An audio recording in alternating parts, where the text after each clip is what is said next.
तो जैसा कि पिछले एपिसोड में हमने देखा था कि वो जो लेडी थी फाइनली यहाँ से चली जाती है और ये देखता है, समझ जाता है कि सर्जेंट का उनके साथ कनेक्शन था और वो थोड़ा एक्सप्लेन भी करते हैं, इसे बताते भी हैं। और जोकिंग को भी याद आता है कि वो भी कुछ लोग हैं जिनको कि फ्यूचर में देखना चाहे, मतलब इसके फैमिली के लोग। और गाइज मेरा एक और वीडियो मतलब कॉपीराइट हुआ है, बहुत पुराना वीडियो, मतलब बैटल थ्रू द हेवंस का शायद कोई तो था।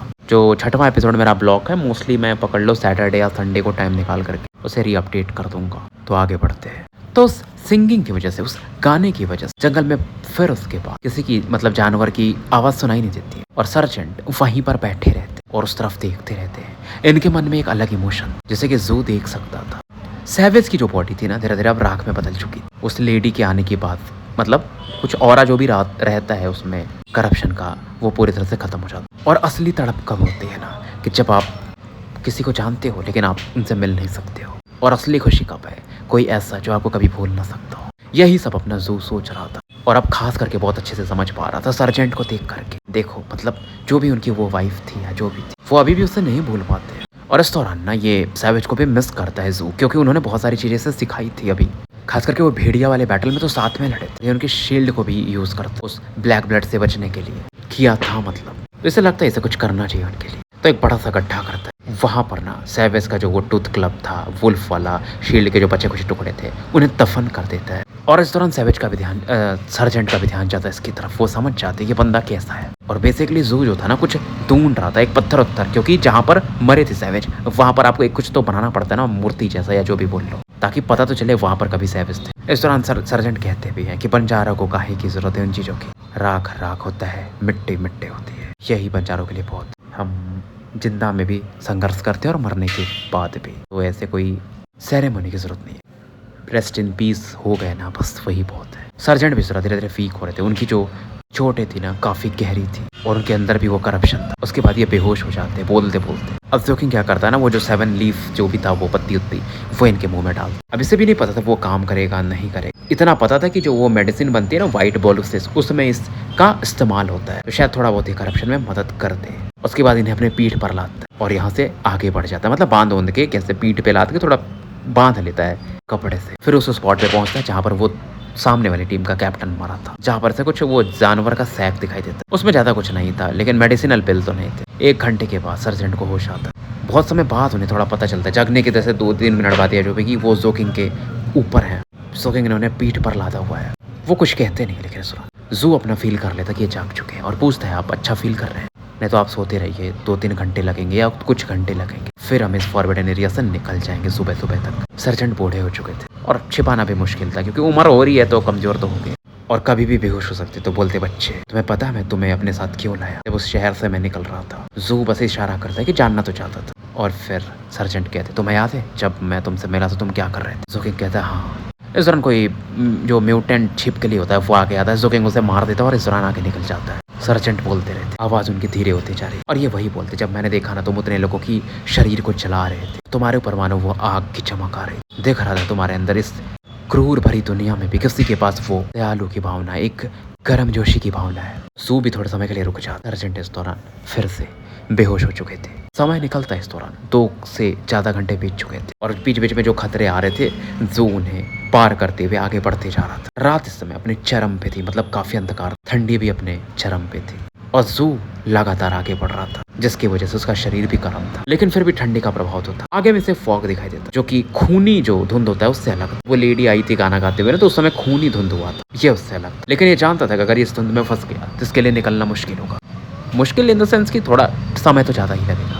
इसके समानांतर में चलता है, पैरेलल में, लेकिन फिर भी ये जानता था कि फिर समय तो लगेगा, कोई अंतर नहीं दिख रहा। और इस धुंध के बारे में से क्रूसीफिक्स और वो जो लड़की थी उन्होंने बताया था, इससे दुविधा वाला धुंध कह सकते हो, कंफ्यूजन वाला। अब जू का ये भी प्रॉब्लम था ना, क्योंकि धुंध में फिर वो करप्शन भी होगा, इसको प्रभाव नहीं पड़ेगा, बट सर्जेंट वैसे भी वो कमजोर पड़ते जा रहे, तो ये दूसरा रास्ता तलाश रहा था। लेकिन आगे जाकर के कोई रास्ता मिलता नहीं है और ये धुंध इसे घेरने लगता। अब ये अपने पैरों पर देखता है, क्योंकि आगे पीछे कहीं कुछ देख नहीं पा रहा था, लेकिन एक चीज देखता है, इसका जो साया था ना, वो मानो धुंध को खा रहा था, जिसका कोई अंत नहीं था। और थोड़े समय में इसका जो साया था मानो वो फुल हो जाता है। थोड़े समय तक तो खाता है तो धुंध छट रहा था, लेकिन फिर से धुंध और गहरा होते जाता है। लेकिन जो उस धुंध ने खाया था फॉग, तो उसका पावर जू को मिल रहा था और इस धुंध के आर पार अब ये देख पा रहा था, क्योंकि आंखों में इसके मानो एक ज्योति आ चुकी थी। कह सकते हो कि ये सेंस कर पा रहा था ज़्यादा, देखने से बेहतर ये भी बोल सकते हो। सोचता ये साया है क्या, और फिर आगे अपना पढ़ने लगा। आगे बढ़ते बढ़ते कुछ और लोगों को देखता है, 2 बंजारों को। और ये 2 लोग जो ऐसे दिखाई देते हैं ना इस धुंध में, वो एकदम अंधे लोगों के समझ हाथ और ऐसे मतलब समझ रहे हो ना, ऐसे हाथ पार इधर उधर करके, क्योंकि दिख तो कुछ नहीं रहा था, उस हिसाब से आगे बढ़ रहे थे, लेकिन कहीं ना कहीं गोल गोल घूम रहे थे। जू को समझ में आ जाता। अब जू को लगता है मैं क्या ही करूंगा, सबको तो आप सहानुभूति दिखाते नहीं रह सकते हो। अब इस दौरान ये दोनों भी ना जू के पैरों की आवाज तो सुन सकते थे, तो उनकी और फटती है, कहीं जानवर वानवर तो नहीं है, मतलब वो डराने की कोशिश करते हैं, फिर अपनी आवाज निकाल के। दूसरा वाला थोड़ा रोने लगता है, चिल्लाने लगता है, और पिल भी निकालता है सफेद वाला, व्हाइट बोलोस, और कुछ सिक्के भी कि भाई मेरी मदद कर दो, मतलब उसका इशारा यही। और जू को लगता है यार सर्जेंट को तो वैसे भी पिल चाहिए, तो उसकी मदद भी कर देता। अब ये भी एक मोमबत्ती निकालता, अब मोमबत्ती जलाता है तो थोड़ा बहुत तो धुंध में दिखेगा ही ना। फिर बोलता है अपने से 7 कदम ऐसे जाओ, ऐसे जाओ, मतलब पूरा इशारा कर, 10 कदम इधर जाओ राइट, और वैसे वैसे दोनों फिर फॉलो करते, और हम खतरनाक जो एरिया था वहां से बाहर निकल जाते हैं। और उसके बाद जू बोलता है कि मुझे वो व्हाइट बोलूस दे दो, और वो बंदा तो तुरंत निकाल के दे देता है। दूसरा लेकिन इस दौरान जू को देखता है, पहले मेडिसिनल पिल निकाल रहा था, फिर अपना जो विचार होते हैं वो बदल लेता है, क्योंकि उसे लगता है थोड़ा बहुत ही, मतलब थोड़ा बहुत धुंध अभी भी था, उसे लगता है ये तो पतला बंदा है, एक फिर बंदे को लाद के ले जा रहा है। फिर बोलता है मैं तो अपने पूरे वो पिल्स खा चुका हूँ, फॉग जैसे ही खत्म हो जाए फिर जरूर मैं पहुंचने के बाद तुम्हें रीपे कर दूँ। मतलब ये कुछ और सोच रहा था, इसका इरादा कुछ और था इस बंदे, और इसके साथी को भी जो पिल विल दे रहा था उसके भी विचार बदलने लगे। लेकिन जू समझ जाता है, तुरंत मोमबत्ती बजाता और कहता है तुम फिर यही रहो। वो बंदा बोलता है नहीं नहीं नहीं, तुम, ये मेरी गलती है, तुम ले लो वो मेडिसिनल पिल्स। कोशिश करता है कि यंग फ्रेंड में एक्सप्लेन करता, और जू उस तरह पड़ जाता है जो बंदा उसको पिल्स दे रहा था, और फिर उसको कहता है कि मेरे पैरों के निशान, मतलब आवाज सुनते सुनते आते जाओ, और वो बंदा इसे फॉलो करता। उसे समझ में आता है यार मैंने अच्छा किया था, कम से कम पिल्स दे दिया। अब जू ध्यान भी नहीं देता, जो बंदा इसको फॉलो कर रहा था, इसके पीछे पीछे आ रहा था। इस दौरान आगे बढ़ते बढ़ते एक पिल जो था ना वो व्हाइट बोलूस सर्जेंट को खिला देता। धीरे धीरे ना सर्जेंट के चेहरे पर वो जो ब्लैकिश ऑरा फैल रही थी कम होने लगती, ग्रीन ब्लैक ऑरा, मतलब कहीं ना कहीं पूरी तरह से, लेकिन फिर भी इस ऑरा को खत्म कर पाना फिलहाल मुश्किल था, तो इसलिए वो अभी भी बेहोश थे। रात का समय था और जू आगे बढ़ते जाते, आगे में से और भी बहुत बंजारे मिलते, जिनके थ्रू ये कुछ और भी वो पिल्स खरीद रहा, और वो भी इसके पैरों के निशान, पैरों के मतलब आवाज सुन के फॉलो करने लगते हैं।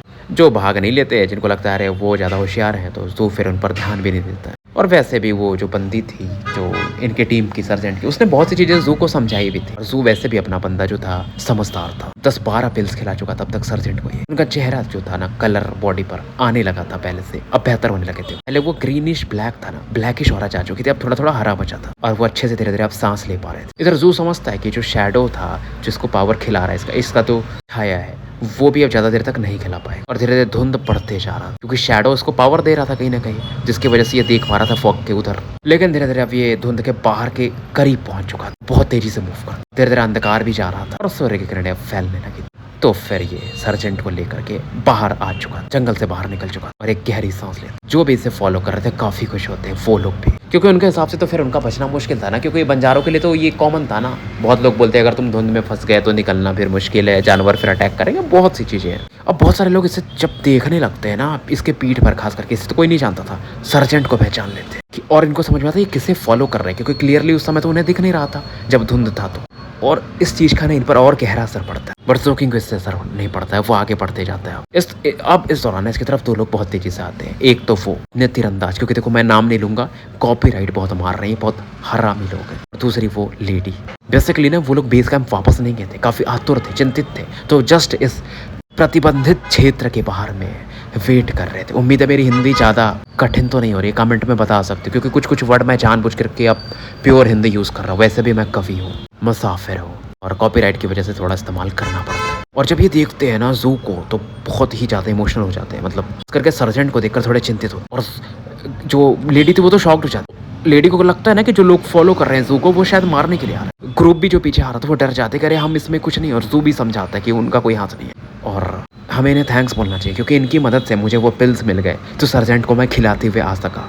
अब जू रुक जाता है, बोलता है लेकिन इन्हें सोने दीजिए। अपने तीरंदाज भी ये बात समझ जाते हैं। हाँ, पहले चलते बेस कैंप और फिजिशियन को इन्हें दिखाते हैं। इस दौरान ये एक और पिल निकालता है व्हाइट बोलूस और इन्हें खिलाता है। इस दौरान फाइनली जो ग्रेसफुल थी, वे लोग आगे बढ़ रहे थे, पूछती है सैवेज का क्या हो, क्या वो दूसरी स्क्वाड यानी ब्लड शैडो हमें अभी भी फॉलो कर रहे हैं। जू बताता है कि नहीं, सैवेज मर चुके हैं, बैटल करते करते पूरी तरह से करप्ट हो चुके थे। ये सुन करके ना ये दोनों लोग रुक जाते एक समय के लिए।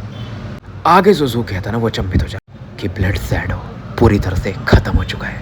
और फिर वो लेडी कहती है इसकी वजह से सर्जेंट इतने ज़्यादा चोटिल हो गए क्या, और क्या इसी की वजह से इनका करप्शन इतना ऊपर चला गया। मतलब उन्हें जवाब जानना। बट जो अपने तीरंदाज थे ना वो अभी भी थोड़े संदिग्ध थे। वो उन्हें लग रहा था अरे ऐसा फिर भी मतलब इसके पीछे कुछ और कहानी होगी। वो जोकिंग की तरफ देखते गहरी नजरों के साथ और फिलहाल सवाल नहीं पूछते। नहीं, जोकिंग हर चीज बताता है, वो सिंगिंग या जो भी, क्योंकि वो सर्जेंट का सीक्रेट है और ये सब चीजें इसका बताना हक भी नहीं है। तो फिलहाल ये लोग बेस कैंप पहुंच चुके थे। बहुत सारे लोग बेस कैंप के बीच में आप गुजर रहे हो तो देखते हैं सर्जेंट की तरफ, और जो बहुत सारे लोग ना फिजिशियन को दिखा रहे थे वो तुरंत पीछे हट जाते हैं क्योंकि अब सर्जेंट को दिखाना ज्यादा जरूरी है। वैसे भी उनका ओहदा बड़ा था। तो एक बड़ा सा टेंट लगा हुआ था जहाँ पर एक ओल्ड मैन थे जो कि बेसिकली डॉक्टर थे।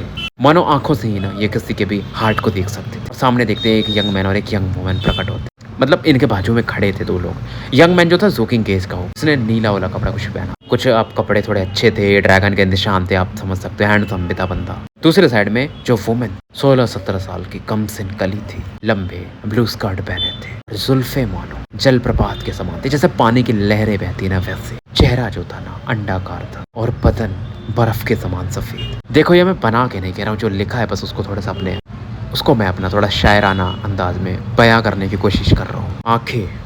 आंखों में एक अलग चमक था, एकदम स्वच्छ आंखें मानो सूर्य के समान चमक रही थी। बंदा जो था ना वो उसके बाजू वाला, मतलब बीच में तो फिजिशियन बैठे थे, वो थोड़ा सा नींद ले रहा था तो ये स्माइल कर और कुछ पुस्तक पढ़ रही थी तो उसकी तरफ देख रही थी और हंसती है तो मानो उसकी आंखें ना चंद्रमा के समान हो जाती। चंद्रमा जो शिव जी के ऊपर ऐसे आधे शेप में ना वैसी दिखती है भाई, खतरनाक। मैंने तो देखा भी नहीं एक्चुअल में कैसी दिखती है, बट सुंदर ही होगी, मुझे देखना पड़ेगा एक बार। डोंग भी कोई भी एक नज़र देख लेना तो बस वहीं पर इसका हो जाए। तो ये बहुत प्योर थे, बंजारे के समान तो नहीं थे, लग तो कुछ ऐसा ही रहा था। इवन इनसे देख करके ना अब ये जो अपनी लेडी थी वो भी अपने को देखने लगती, यार क्या सुंदर है। इवन तीरंदाज भी एक बार को देखने लगते हैं इन दोनों की तरफ। जू किंग जो था अपना लड़का ना, उसको फर्क ही नहीं पड़ता था भाई। वो देखता है लड़की जो किताब पढ़ रही है, फिर अपनी नजरें हटा लेता और इस शल्य चिकित्सक पर फोकस करता है। जो चिकित्सक थे अपने, वो कुछ जो मरीज होते हैं ना, उन्हें जो बंजारे मरीज हैं उन्हें कुछ चीजें समझा रहे थे। अब इसके बाद उनकी नजर जू पर पड़ती, फिर उनके करीब ये देखता है तो सर्जेंट को देख, उसके मतलब पीठ पर थे तो बोलता है इन्हें नीचे उतारो। जू देखता है ना जब सर्जेंट इसकी तरफ फिजिशियन जब देखता है इसकी तरफ तो थोड़ा नर्वस फील करता है। जू अपना ऐसा लग रहा था ना स्कूल में जब ये पढ़ने जाता था, गरीब तो था ही, तो वहां पर वैसा फील होता था जब इसकी तरफ कोई विद्वान आदमी देखता था। सर्जेंट के इस दौरान आंखें खुल जाती, एक तो आसपास यार तो बहुत सारे लोग आ चुके और अपने जो चिकित्सक थे वो बोलते हैं आराम से पड़े रहिए। इस दौरान सर्जेंट की और फिजिशियन की नजरें मिलती, सर्जेंट भी थोड़ा रिस्पेक्ट दिखाते और कहते हैं ग्रैंड मास्टर भाई मैं ठीक हूँ। तो ये जो डॉक्टर कहते हैं कि तुम मुझे जानते हो, सर्जेंट बोलते बिल्कुल। काफी रेस्पेक्ट से बात करते, कुछ साल पहले मैंने बहुत दूर से आपको देखा था। इस दौरान भाई बोलते हैं कि तुम्हारी जो जख्म है ज्यादा गहरी, जो तुम्हारे अंदर करप्शन था ना बहुत हद तक सप्रेस हो चुका है, तुम्हारी मानसिक अवस्था ज्यादा प्रॉब्लमेटिक है। इमोशंस में तुम्हारे लग रहा है फ्लक्चुएशन हुआ था जिसकी वजह से तुम्हारा दिल और जो दिल के आसपास खून की नाड़ियाँ होती है ना, नसें जो खून को लेकर चलती है, उनमें डैमेज हुआ है। सॉर्ट ऑफ ये हार्ट अटैक टाइप बताने की कोशिश कर रहे थे क्योंकि मैं भी थोड़ा सा डॉक्टर बन लेता हूँ आज। तो ये बोलते हैं ये जो तुम्हारा जख्म है पुराना है, बहुत साल पूरा पहले की तुम्हारी कुछ इंटरनल इंजरीज, मतलब तुम्हारा कल्टीवेशन ठीक ठाक था जितना ये बोलते हैं पहले, फिर किसी ने तुम्हारे कल्टीवेशन को खराब किया है, फिर से तुम उसके बाद कल्टीवेशन हासिल कर रहे थे। बहुत बड़ी बात है, लेकिन इसकी वजह से क्योंकि तुम ये समझ लो कि नॉर्मल मेडिसिन तुम्हें ठीक नहीं कर सकती, मैं भी पूरी तरह से ठीक नहीं कर सकता, बाकी नसीब पर है, मैं कुछ दवाइयाँ दे देता हूँ। एक चीज़ और याद रखो, आगे जाते हुए तुम्हें कल्टीवेशन नहीं करना है, ब्रीदिंग एक्सरसाइज, क्योंकि अगर तुम करोगे तो जो करप्शन है अंदर में ना वो तुम्हारे इंटरनल इंजरी को और बाहर लाएगा, गंदी मौत मरोगे मतलब सीधा सीधा। ये चीज़ें तीरंदाज और वो जो लड़की थी लेडी वो भी अच्छे से सुन रहे थे। इन्हें पता था सर्जेंट थंडर का कल्टीवेशन पास्ट में खराब किया गया। जू ये सब पहली बार सुन रहा, लगता है कि पहले वो लेडी वो जो प्रकट हुई थी वहाँ पर जो गाते हुए शायद उससे कुछ रिलेटेड होगा। तो तीरंदाज कहते हैं मतलब हम कुछ नहीं कर सकते। तो ग्रैंड मास्टर कहते हैं हाँ एक चीज़ है, अगर तुम एक चीज़ ढूंढ पाओ, एक पदार्थ है लाइफ स्पैन फ्लावर, तो इन्हें नई जिंदगी मिल सकती। मैंने सुना था एक प्रतिबंधित क्षेत्र में ये पौधा जो है ना ये फूल खिलता है। अब जो तीरंदाज थे वो जवाब नहीं देते, जो ग्रेसफुल लेडी थी वो चिंतित हो जाती। जू जो था वो सर्जेंट की तरफ देखते क्योंकि एकदम शांत थे और इवन हंस भी रहे और कहते हैं कि अरे सर्जेंट कहते हैं अरे कोई बड़ी बात नहीं, पुरानी जख्म है, जाने दीजिए इन सब चीजों के लिए। और सर्जेंट उसके बाद यहाँ से निकलने लगा। सभी लोग इस दौरान ग्रैंड मास्टर भाई को थैंक्स बोलते। इस दौरान अपना जो जू था ना वो एक चीज देखता है कि जब सभी लोग हाथ जोड़ रहे थे तो ग्रैंड मास्टर भाई इसकी तरफ ध्यान से देख रहे थे, तो सभी लोग वापस लौट आते। इवन कुछ कहना चाहते थे तीरंदाज और वो लेडी, बट वो कुछ कहते नहीं, कहने की कोशिश करते तो सर्जेंट रोक देते हैं और कहते हैं फिलहाल तुम लोग जाओ। उसके बाद ना अपने कैबिन में से वो थोड़ी पुड़िया उड़िया निकालते हैं, खर्रा और खाते थे समझ लो, खैनी होनी निकले पाइप में भरते हैं और थोड़े पुराने खिलाड़ी पोपाई द सेलर के जैसा सिगार मारते हैं और जू की तरफ देख एक चिंता के साथ कि देखो यार मैं तो उधर स्मोक भी नहीं कर पा रहा था उस प्रतिबंधित क्षेत्र में। स्मोकिंग तो काफी अच्छी चीज है, दवाई से तो अच्छी मेरे लिए। जोकिंग कुछ बोलना चाहता था बट सर्जेंट उसे रोक देते हैं और कहते क्या खाओगे बताओ मैं बनाता हूँ, बैठ के पीते भी है। जो समझ जाता है कि सर्जेंट वो चीज़ें जो हुई हैं घटनाएं उनके बारे में बात नहीं करना चाहते, वो समझ जाता है और हाँ में सर लाते हैं। ठीक है फिर सांप खाते हैं। तो देवियों और सज्जनों, मैं अपनी वाणी को फिलहाल यहीं विराम देता हूँ और मिलता हूँ फिर कल एक नए एपिसोड के साथ। तब तक के लिए मैं आपका साथी एनल कमिस्ट AKA मुसाफिर विदा लेता हूँ।